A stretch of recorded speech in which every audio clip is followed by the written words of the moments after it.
नाम की एक सीधी सादी मगर हिम्मती लड़की थी, अपनी बूढ़ी नानी के साथ रहती थी। माँ बाप बचपन में ही चल बसे थे। नानी ने उसे पाल पोस कर बड़ा किया। उनके पास न जमीन थी न धन, मगर दिल साफ था। एक दिन नानी अचानक बीमार हो गईं। वैद्य भी हार मान गया। गांव के लोग कहने लगे, अब बस दुआ ही कुछ कर सकती है।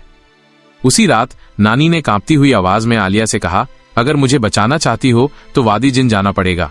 आलिया चौंकी। यह नाम बचपन से डर की तरह सुना था। एक घाटी जहाँ कभी जिनों और परियों की दुनिया हुआ करती थी। लोग कहते थे वहाँ अब भी साए घूमते हैं, मगर आलिया ने बिना डरे फैसला किया। अगली सुबह वो एक पुरानी किताब और तावीज लेकर निकल पड़ी, अपने बुजुर्गों की दुआओं के साथ। जंगल, पहाड़ और सन्नाटे को पार करते हुए वो उस वाड़ी तक पहुंची। वहां पहुंचते ही माहौल बदल गया। हवा में अजीब सरसराहट, पेड़ों से फुसफुसाहटें और जमीन से गर्माहट महसूस होने लगी।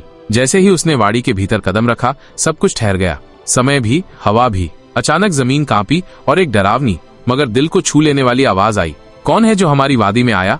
आलिया ने हिम्मत करके कहा, मैं इंसान हूँ, अपनी नानी को बचाने आई हूँ। और तभी वो प्रकट हुआ, एक जिन, काले धुएं से बना, आंखें आग जैसी और आवाज जैसे गरजता तूफान। उसने कहा, अगर तुमने 3 रातें इस घाटी में बिता ली और हार नहीं मानी तो तुम्हारी मुराद पूरी होगी। आलिया ने हाँ कहा और यहीं से शुरू हुआ उसका 3 रातों का इम्तिहान। पहली रात जिनों की कैद में।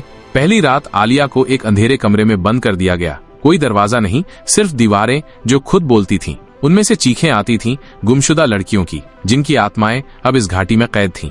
हम भी कभी इंसान थे, डर गया तो खत्म हो जाएगा सब, सिर्फ हिम्मत से जीत होगी। आलिया कांपी मगर उसने हार नहीं मानी। नानी की तस्वीर आंखों में थी। उसने दुआ पढ़ी और जवाब दिया, मैं डरूंगी नहीं। सुबह हुई, दीवारें शांत हो गईं। पहली रात पार हो गई। दूसरी रात मन के साए। इस बार माहौल बदला। आलिया एक सुंदर कमरे में जागी। सब कुछ शांत और प्यारा था, मगर एक आईने में उसने अपनी बीमार नानी को देखा, जो कह रही थी, तू क्यों चली आई, मुझे छोड़ मत दे। फिर गांव के लोग दिखे जो फुसफुसा रहे थे, इसकी वजह से सब मुसीबत आई है। ये सब उसके भीतर का डर था, उसकी अपनी यादें, अफसोस और दुविधाएं। मगर आलिया ने उन छायाओं को देखा और कहा, तुम मेरे डर हो, मैं तुमसे नहीं डरती।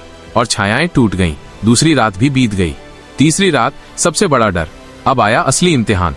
वो एक खंडहर में पहुंची जहां जमीन से खून टपक रहा था। वहां एक बच्ची आई जो चिल्ला रही थी, तूने मुझे उस रात बचाया क्यों नहीं? तूने देखा था मगर कुछ नहीं कहा। ये वही बच्ची थी जो उसके गांव में कभी रहती थी। बचपन में आलिया ने उसके साथ कुछ गलत होते देखा था, मगर डर गई थी, कुछ नहीं कहा। वो गुनाह अब सामने था। आलिया फूट फूट कर रो पड़ी। उसने खुद को माफ नहीं किया, बल्कि जमीन पर गिरकर कहा, मैं गुनहगार हूँ, मगर अब मैं चुप नहीं रहूंगी। उसकी सच्चाई ने उस आत्मा को मुक्त किया। एक रोशनी की लहर उठी और खंडहर उजाले से भर गया। जिनों का सरदार जाहर चिल्लाया, ये नामुमकिन है, इंसान डर से जीत नहीं सकता। मगर आलिया ने कहा, सच, दुआ और हिम्मत, इनसे बड़ा कोई जिन नहीं होता। अचानक पूरी वादी कांपी।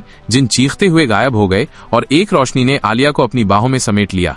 जब आंख खुली, वो फिर उसी जगह थी जहां से निकली थी। वाड़ी अब शांत थी, डर अब मिट गया था। घर लौटने पर नानी ने उसे गले लगाते हुए सिर्फ एक बात कही, तू अब डरने वाली बच्ची नहीं रही, तू रूह की रोशनी बन गई है। सीख डर बाहर नहीं, हमारे अंदर होता है। जब हम अपने सबसे काले हिस्सों को रोशनी में लाकर उन्हें स्वीकार करते हैं, तभी हम वाकई इंसान बनते हैं। दुआ, सच्चाई और हिम्मत, यही 3 ऐसी ताकतें हैं जो हर जिन, हर अंधेरे और हर दर्द से बड़ी होती हैं।